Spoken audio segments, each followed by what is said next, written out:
So America seems to have a big problem, and that problem is debt. With the average American being in over $100,000 of debt. And part of that debt, which happens to have some of the highest interest payments, is credit card debt. Okay, let me tell you a story. I'm just gonna take a number off the top of my head. I think I'm $20,000 in credit card debt. I did my May expenses because I got paid today, and I realized that I have officially hit $30,000 in credit card debt. I have $40,000 in credit card debt. 40. As of 2 months ago, my husband and I had $43,500 in credit card debt. Yeah, you heard that right. How does that happen? My husband and I are $60,000 in debt. As of recent, this country has set a new credit card debt record at over $1.2 trillion. Now, it's important to know that having significant amounts of credit card debt can be a situation that anyone can go through. A lot of times, this is something that creeps up on people out of nowhere. They experience some type of hardship, start swiping their cards more frequently, and the next thing they know, they're in over their heads struggling to keep up with the minimum payments. So in this video, I want to not only address those who do have large amounts of credit card debt and exactly what they can do to get themselves out of that situation, but also those who aren't currently in too much credit card debt and how they can hopefully stay that way, keeping this situation from worsening. So first off, when it comes to debt in general, it gets a pretty bad rap. The word debt is usually looked at as a negative, but that shouldn't always be the case. Debt is the reason a lot of people are able to advance in life. Most homeowners take on debt to purchase a home. Could you imagine having to cough up $400,000 in cash at one time? A lot of investors and businesses are able to operate because of debt. For instance, I'm able to purchase fixer-upper homes in good neighborhoods, fix those properties up, making them look good, rent them out to low-income voucher holder tenants who otherwise would not have been able to afford these homes. And I'm able to do this because of debt. So debt definitely is a double-edged sword. It's been said that it's a lot like fire. You can use fire for a lot of good, to cook food, to keep you warm, to light up a room. But if you don't use it responsibly, it can cause a lot of damage. That's exactly how debt is. If you're not too careful, it can consume you. One of the biggest effects of being consumed with too much credit card debt, besides the stress and anxiety, depression, not being able to save money and being broke all the time, is terrible credit. And this is something that affects your financial future, because the worse off your credit is, the more money it's going to cost you when it comes to taking on debt. So when you buy a house or a car, you're going to be paying more to borrow that money. And if your credit cards are maxed out, it doesn't really matter if you pay all your bills on time or don't have any derogatory remarks on your credit report. Your credit score is going to plummet. So being in a significant amount of credit card debt overall is always going to cost you a lot more money than someone who isn't. So we're about to go over 5 ways to fix that and how you can go from drowning in credit card debt to debt-free.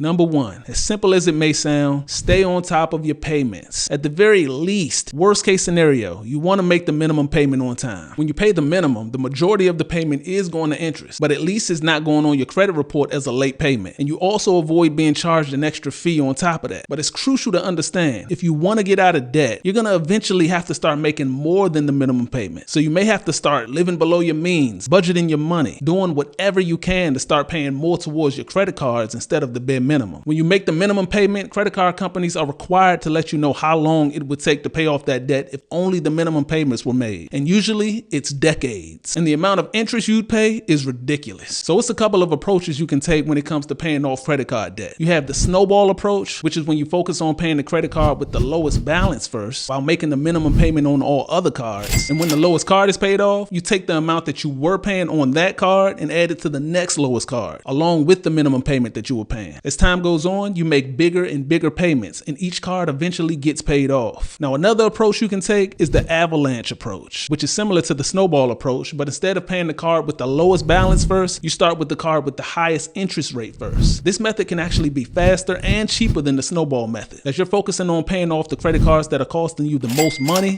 first. Something else you can do to make sure you stay on top of your payments is automating your payments. This is something that'll help you if you have a lot of cards with different due dates, or if you're a forgetful person and keep getting late fees. A lot of times, credit card bills aren't paid on time, not because of not having the money, but because of being irresponsible and forgetting the due date. Having structure and a system set in place to organize everything is something everyone can benefit from. And to help you with that, I highly recommend you check out the sponsor of today's video, Smart Credit. Smart Credit is a DIY platform for credit, and it gives you all the tools you need to stay on top of and efficiently self-manage your credit and finances. It has this score boost feature that'll tell you exactly what you need to do to get get the most points in the fastest amount of time on your credit score, with members adding an average of 34 points in as little as 30 days. You can literally move the slider back and forth, and it tells you how much to pay on each card and on which date in order for you to maximize your points. And when it's time for you to spend some money, because let's be real, saving is fun, but spending is fun too. It has a feature that'll show you how spending will affect your score, telling you which cards to spend on that'll cause the least amount of damage to your credit score. So in other words, you'll get a personalized spending and savings plan to help you add the most points and also keep you from losing the most points. It's the best of both worlds. And then there's this score builder tool, which is a feature that'll help you correct errors on your account. If there's anything on your credit that you don't agree with the click of a button, you're able to contact your creditors or financial institutions to correct those errors and potentially have them removed. And speaking of errors on your credit account, Smart Credit also includes $1 million in fraud and scam insurance and credit monitoring. So you'll know if anyone ever tries to steal your identity and open up accounts in your name. So all in all, this platform has the perfect setup for you to take action yourself, giving you all the tools you need to maximize, manage, and protect your credit, finances, and ID. You can sign up for Smart Credit with my personalized link in the description, where you can get a 7-day trial for just $1. Yes, $1. And just like so many others have already done, you can begin to take control of your credit with Smart Credit. So sign up with the link in the description.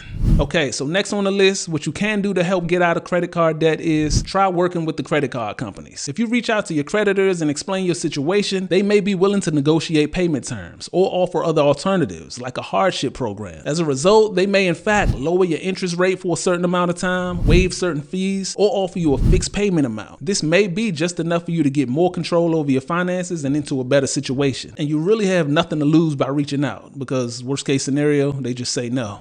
Now, next up on the list of things to consider if you're overburdened with credit card debt is debt consolidation. Now, this can help in a few ways. Number one, instead of having to pay multiple cards with different payment amounts and different due dates, you combine everything into just one simple payment with one due date each month, which is a lot easier to manage. And number two, it can actually save you a lot of money, as the interest rates are typically lower than the interest rates of credit cards. So you'd be paying off the debt a lot sooner. And there's a few ways you can go about consolidating debt. There are zero balance transfer credit cards that may offer a 0% introductory period for a certain amount of time, and you wouldn't be paying interest during that time frame. And then there are debt consolidation loans, which tend to offer lower interest rates than your credit cards, which can save you thousands of dollars over the long run. So both of those are good options. At number 4, we have debt relief programs. Now, these programs can actually save you tens of thousands of dollars in payments. In order to qualify, you'd have to be a few months behind in payments, in which they'll contact the creditors and work out an agreement for a fraction of what you owe. And you'll just pay the debt relief company a fixed amount every month. The payment plan typically lasts for 3 to 5 years or so, and the monthly payment is usually much lower than what you'll be paying for minimum payments on credit cards. Now, it would be reported on your credit report, but at this point, that would probably be the least of your worries.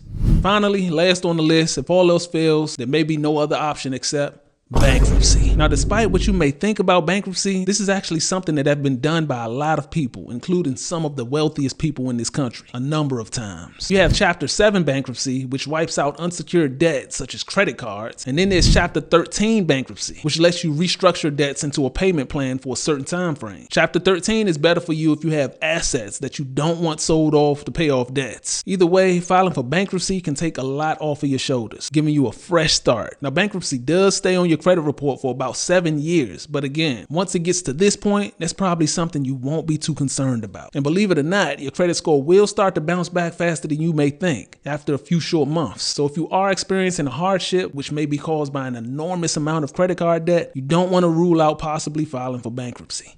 As we're experiencing troubling times in this country, with the cost of living continuing to rise and the cost of essentials being so high, it's really easy to get in the habit of swiping your credit card, even if it's not for a necessity. More and more people are accumulating massive amounts of credit card debt, and getting trapped in the minimum payment cycle is something that's very easy to get into and a lot harder to get out of. All in all, I think that it can be extremely beneficial to start trying to lower living expenses and your bills while maintaining healthy spending habits. The best way to avoid falling too deep into credit card debt is by staying out of credit card debt. But unfortunately, hardships are a part of life. And sometimes all you have is that 3x2 inch piece of plastic to help get you out of a jam. Well, anyone feeling overburdened with credit card debt, hopefully this video was helpful and can help better your situation. And as always, thanks for watching.